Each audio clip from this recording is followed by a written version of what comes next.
되어 있어 way라고 하는 말이 있습니다.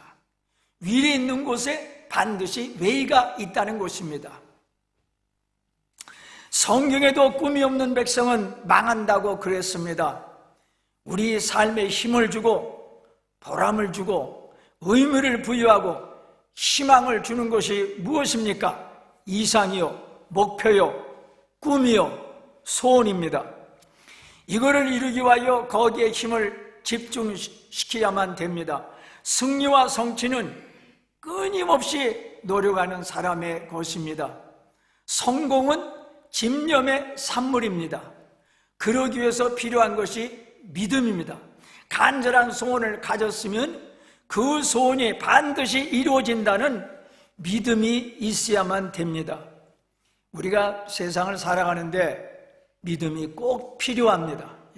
인생을 승리한 사람들을 보세요. 그들은 모두가 믿음을 가지고 산 사람들입니다. 본문에 나오는 가나안 여인이 믿음으로 문제를 해결했습니다.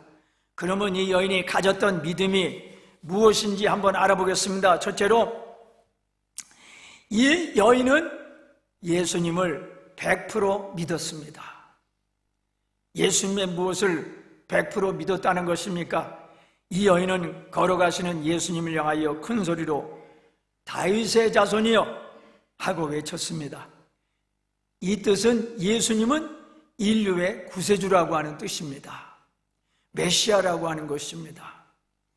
비록 이 여인은 이방인이었지만은 예수님은 구세주라는 걸 확신했고 또 예수님은 자기 딸을 100% 고친다고 믿었습니다. 이 여인은 예수님에 대해서 조금도 의심하지 않았습니다. 100% 믿었습니다. 믿음이라고 하는 것은 예수님이 나의 구세주라고 믿는 것입니다. 예수님께서 나의 죄를 용서하기 위하여 십자가에 달리시고 무덤에 갇히시고 부활하신 것을 믿는 것입니다. 또 예수님은 전능하신 하나님이기 때문에 예수님에게는 능치 못하심이 없고 못하실 일이 없다고 100% 믿는 것입니다. 여러분, 저는 구세주가 아닙니다. 저는 하나님도 아닙니다. 그래서 저는 여러분의 죄를 용서해 줄 수도 없어요. 또 여러분이 안고 있는 모든 문제를 저는 100% 해결해 줄 수도 없어요. 그러나 예수님은 여러분의 구세주고 여러분의 전능하신 하나님이시기 때문에 여러분의 죄를 다 용서해 줄 수 있습니다. 여러분이 안고 있는 문제를 해결해 줄 수 있습니다. 이 세상에 사는 75억 인류는 그 어느 누구도 여러분의 죄를 용서해 줄 수 없고 여러분의 모든 문제를 100% 해결해 줄 수 없습니다. 그러나 예수님은 여러분의 구세주이시기에 여러분의 죄를 용서해 줄 수 있고 100년 인생 안팎을 살면서 겪는 모든 문제를 100% 해결할 수가 있습니다. 이 세상은 험한 세상입니다. 항상 따스한 남풍만 부는 것이 아니라 차갑고 매서운 북풍도 붑니다. 순풍만 부는 것이 아니라 사나운 태풍이 불기도 합니다. 순탄한 환경에만 처하는 것이 아니라 환난과 역경에 처하기도 합니다.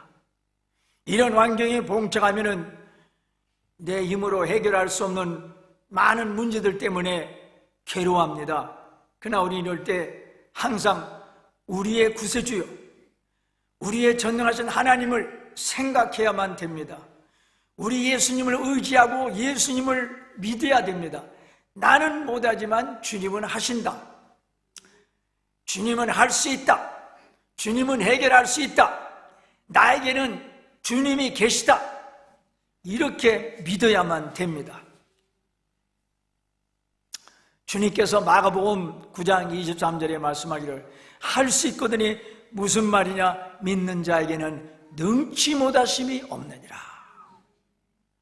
여러분, 하나님에 대한 믿음은 능치 못할 것이 없게 만듭니다. 요한일서 5장 4절 무릇 하나님께로부터 난 자마다 세상을 이기느니라. 세상을 이기는 승리는 이것이니 우리의 믿음이니라. 어려움이 많은 이 세상을 예수님의 믿음으로 이겨나가시기를 바랍니다. 두 번째로, 이 여인의 믿음은 온 정성과 온 열정과 끈기와 집념이었습니다. 무서운 노력이었습니다. 예수님께서는 말씀을 전하시고 병을 고치러 다니시는데 계속 따라와서 귀찮게 구는 한 여성이 있었습니다. 그 여성은 귀신 들린 딸을 둔 어머니였습니다. 그 여성이 예수님께 간구합니다. 제발 제 딸에게서 귀신을 좀 쫓아내 주세요. 하도 귀찮게 구니까 제자들이 예수님, 시끄러운데 저 여인의 소원 좀 들어주세요. 근데도 예수님께서는 계속 그 여인을 시험하셨습니다. 내가 자녀들과 함께 식탁에서 빵을 먹는데 나는 빵을 걔한테 줄 수 없다. 귀신 들리는 딸의 어머니에게 하는 이 말의 뜻은 당신은 개다. 개 같은 사람한테 내가 어떻게 내가 먹는 빵을 줄 수 있느냐, 이런 뜻입니다. 얼핏 생각하면은 이렇게 생각할 수가 있습니다. 예수님은 지금 내 인격을 농락하고 무시하는구나. 예수님은 내가 생각하는 구세주가 아니구나. 저질이구나. 이렇게 생각하고 그냥 집으로 갈 수도 있었습니다. 그러나 사실은 예수님은 이 여인을 지금 시험해 보는 것 뿐입니다. 근데 이 여인은 뭐라고 대답을 했습니까? 예수님, 저보고 개라고 해도 좋습니다. 개도 주인의 밥상에서 떨어지는 부스러기는 먹을 권리가 있지 않습니까? 방바닥에 떨어진 더러운 먼지 묻은 빵 부스러기만이라도 먹게 해주세요. 이 여인의 이 열성과 집념에, 이 말에 예수님은 크게 감동을 받아가지고, 여인이여, 당신 믿음이 크다. 너의 소원대로 되라. 그러자 즉시로 그 어머니의 딸이 병 고침 받았습니다. 그러니까 이 여인은 자기 딸이 병 고침 받을 수만 있다고 하면은 예수님이 자기에게 뭐라고 하든지 간에 그 어떤 순한 고통, 모욕, 장애를 다 극복하겠다는 이 뜨거운 열정, 헌신, 인내, 집념, 나는 예수님이 나에게 뭐라고 하든지 간에 나는 절대로 물러가지 않겠다고 하는 이 마음이 예수님을 감동시켜가지고 예수님의 응답을 받아낸 것입니다. 이번에 노벨 문학상은 영국에서 살고 있는 일본 사람, 그는 영국 시민권을 가지고 있는 영국 사람입니다. 그의 이름이 카츠오 이시구로인데, 그가 쓴 여러 책들 때문에 그는 이번에 노벨 문학상을 받았습니다. 그 중에서 대표적인 소설이, 첫째, 우리들이 가지고 있는 것을 다 주어야 한다. 내용은 한 학교에 다니는 모든 아이들은 이 세상에 태어난 목적이 자기들의 장기를 다른 사람에게 주기 위해서라는 겁니다. 이미 영화로 나왔습니다. 특별히 그가 쓴 최고로 유명한 책은 죽음을 곧 앞두고 있는 날, 이것이 벌써 출간됐는데요. 내용은 주인공이 영국 귀족의 집사입니다. 영국 귀족의 하인입니다. 이 집사는 자기가 섬기는 귀족에게만 오로지 충성을 했습니다. 자기 행복과 자기를 위해서는 생각 안 했습니다. 오직 귀족에게만, 자기 상관에게만 자기 시간과 자기 건강, 자기 삶, 모든 걸 다 바쳤습니다. 이 귀족을 섬기기 위해서 기꺼이 이 정신적인 감옥에까지 들어가기도 했습니다. 그런데 그가 임종을 앞에 둔 날 자신의 일생을 돌아보면서 자신을 위해서도 살았어야 했는데 이런 생각을 간접적으로 이렇게 한번 했다는 것입니다. 저는 성경에 나온 이 어머니를, 가나안 어머니를 이 노벨 문학상 받은 이 저자의 죽음을 앞에 둔 날이라고 하는 책에 나오는 이 집사와 비교해 봤습니다. 이 어머니는 오로지 딸의 건강을 회복하기 위하여 자신이 당하는 모든 모욕과 순환과 고통을 다 감수했습니다. 자기의 시간과 정성과 물질과 건강과 열성 모든 걸 다 투자했습니다. 오로지 이 어머니의 삶과 생각은 딸의 건강 회복이었습니다. 여기에 열과 정성을 다 쏟았습니다. 불과 불급이라고 하는 말이 있습니다. 불광불급이라고 하는 말이 있는데요, 미치지 않으면 미칠 수 없다는 말입니다. 미쳤다는 소리를 들을 정도로 열심이 없으면 어떤 경지에 오를 수 없다고 하는 뜻입니다. 미친 뜻이 몰두해야 남이 따라오지 못할 경지에 미칠 수 있다고 하는 말입니다. 열심을 강조하는 한자 수고입니다.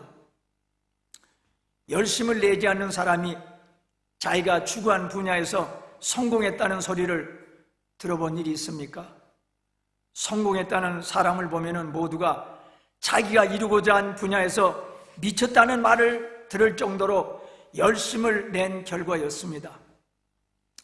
예술에 미쳐야 부류의 대작을 만들어내고, 연구에 미쳐야 학문을 이루고 새로운 발명품도 만들어냅니다.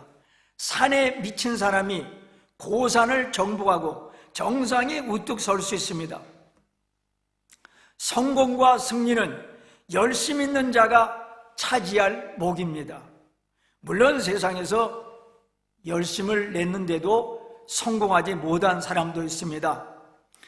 그러나 뭔가 자기가 추구한 분야에서 성공했다는 소리를 듣는 사람은 한결같이 열심을 낸 사람이라는 점도 부정할 수가 없습니다. 현재 우리가 사용하는 관용구는 옛날 중국에서 전해진 것이 많습니다. 그 중에서 삼국지로부터 유래된 교훈은 우리에게 큰 영향을 끼쳐왔습니다. 삼고초려라는 유명한 말이 있죠. 유비가 자신보다 20살이나 어린 제갈 공명을 2번이나 찾아갔지만 2번 모두 만나주지 않았습니다. 그래도 유비는 포기하지 않았고, 유비의 열의에 찬 3번째 방문에 제갈 공명은 감명을 받고 유비의 부하로 들어갔습니다. 삼고초려는 이 일화에서 유리한 말입니다. 현대에도 고백하려면 한 번 거절당한 정도로는 포기하지 말라, 삼고초려했다, 이렇게도 이야기합니다. 좋아하는 사람에게 마음을 전할 때는 물론이고, 업무상 누구에게 의뢰를 할 때도 고작 1-2번 거절당한 정도로는 포기하지 말라는 것입니다. 믿음이라고 하는 건 뭡니까? 히브리서 11장 1절, 믿음은 바라는 것들의 실상이요, 믿음은 예수님 안에서 분명한 소원과 분명한 목표를 갖고 그것이 이루어지기 위해서 모든 노력을 다 쏟고 온 정성과 온 열정을 다 쏟아붓고 소원이 이루어질 때까지 끈기와 집념을 가지고 사는 것입니다. 3번째로, 이 여인의 믿음은 자기 딸을 고쳐달라고 예수님에게 부르짖었습니다. 본문에서 보면은 이 여인은 자기 딸을 고치기 위해서 처음에는 백방으로 손을 쓰다가 안 되니까 이번에는 이스라엘에서 오신 예수님이 모든 병자, 죽은 자까지도 살린다는 소문을 듣고 만사를 제쳐놓고 예수님 앞에 나왔습니다. 예수님은 전능하신 하나님이기 때문에 지금 자기 앞에 이 여인이 있다는 것 다 이미 아셨습니다. 이 여인이 가진 문제도 이미 아셨습니다. 예수님은 이 여인에 대해서 불쌍한 마음도 가졌습니다. 도와주려고 하는 마음도 가졌습니다. 다만 이 예수님은 그 여인의 믿음을 시험해 보기 위해서 그 여인이 예수님을 향하여 도와달라고 부르짖어도 3번이나 모른 채 했습니다. 그래도 이 여인은 계속해서 예수님에게 자기 딸을 고쳐달라고 간구했습니다. 예수님은 큰 감동을 받고 그 여인의 딸을 고쳐주었습니다. 믿음이라고 하는 것은 예수님 안에서 분명한 소원을 품고 분명한 목표를 가지고 열심히 노력하고 열심히 애쓰고 집념을 가지고 살아가고 그리고 예수님의 이름으로 하나님께 기도하는 것입니다. 여러분, 문제가 있을 때는 혼자 괴로워하지 말고 예수님의 이름으로 하나님께 기도하시기를 바랍니다. 환경과 사람을 원망하지 말고 하나님께 기도하시기 바랍니다. 성도 여러분, 구하라 그러면 주실 것이요, 찾으라 그러면 찾을 것이요, 두드리라 그러면 내게 열릴 것이니라. 마태복음 7장 7절. 이 말씀은 무엇입니까? 한 번 두드려서 안 되면 2번 두드리고, 한 번 기도해서 안 되면 2번 기도하고, 2번 두드려서 안 되면 3번 두드리고, 2번 기도해서 안 되면 3번 기도하고. 예수님의 말씀을 굳게 믿고 간구하는 자에게 닫혀진 문이 열린다고 하는 것입니다. 이 여인도 예수님께 나를 불쌍히 여기소서 주여 저를 도우소서 간구했더니 예수님이 들어주셨습니다. 열심히 하나님께 기도합시다. 열심히 간구합시다. 때로는 우리의 기도가 금방 응답이 안 되어도 쉬지 말고 하나님께 기도합시다. 우리들은 이 여인을 본받아야만 됩니다. 북한은 며칠 전에 우리를 또 위협했습니다. 서울에 자기들이 가지고 있는 핵무기 1개만 서울에 떨어뜨려도 순식간에 78만 명이 죽는다고 위협을 했습니다. 독일은 분단된 지 40년 만에 통일됐습니다. 우리나라는 전 세계 200개 나라 중에서 유일한 분단 국가입니다. 우리나라는 1953년에 휴전되고 나서 64년이 지났지만 아직도 남북으로 나누어져 있고 북한이 늘 위협하기 때문에 그동안 돈 많이 뺏어갔지 않습니까? 우리나라? 위협하니까 그걸 메꾸려고 자꾸 한국에서 돈 갖다 주고 옛날에 어떤 분이 북한이 늘 위협하기 때문에 늘 가슴 조이면서 살고 있지 않습니까? 물론 좀 평화적으로 북한하고 살기 위해서 돈 갖다 준 목적도 있겠지만은 어쨌든 북한이 그거를 잘못 사용한 겁니다. 늘 위협하기 때문에 우리는 늘 가슴 조이면서 살아야만 됩니다. 어떤 때는 하나님은 우리나라를 버리셨나? 이런 생각이 들 때도 있어요. 왜냐하면 독일은 40년 만에 통일됐고 우리는 64년이 됐는데도 아직 통일이 안 되고 하나님은 독일에만 관심이 있고 우리나라에는 관심이 없나? 하나님은 독일은 사랑하고 우리나라는 미워하시나? 이런 생각이 들 때도 있습니다. 기도해도 소용없는 모양이다. 이런 생각이 들 때도 있습니다. 이런 상황에서도 우리는 이 여인처럼 평화통일이라는 분명한 소원을 갖고 우리 주님을 향하여 뜨겁게 열정적으로 전심으로 끈기를 가지고 간절히 기도해야만 되겠습니다. 그러면 하나님께서 우리의 소원을 응답하십니다. 예수님은 이 여인 보고 말씀하기를 내 믿음이 크도다. 내 소원대로 되라. 그랬습니다. 여러분 소원이 있으세요? 소원이 있으세요? 그 소원이 이루어지기를 원하세요? 그러면 이 가난한 여자의 믿음을 본받으시기를 바랍니다.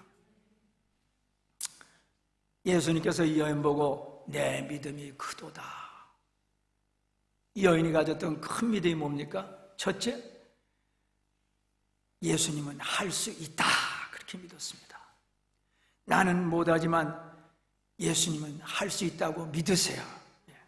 주님은 할 수 있습니다. 문제 때문에 괴로워하지 마시고 주님을 바라보세요. 믿음의 주여, 또 온전케 하시는 예수님을 바라보라, 그러지 않았습니까?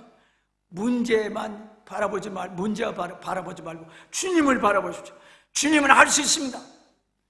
의심하지 마십시오. 믿읍시다. 주님은 할 수 있습니다. 두 번째로는 그 소원을 이루기 위하여 많은 노력을 해야만 됩니다. 열심히 공부하고 열심히 일하고 열과 성을 다 쏟아부으세요. 온 정성과 모든 노력을 다 기울이시고 인내와 끈기와 집념을 가지고 사십시오. 셋째로, 내가 최선을 다하고 나서 마지막으로는 예수님의 이름으로 하나님께 간절히 기도하는 것입니다. 기도하고 또 기도하고. 믿음이라고 하는 것은 분명한 소원을 품고 노력하고 하나님께 기도하는 것입니다. 다 같이 우리 대한민국에서 기도합시다.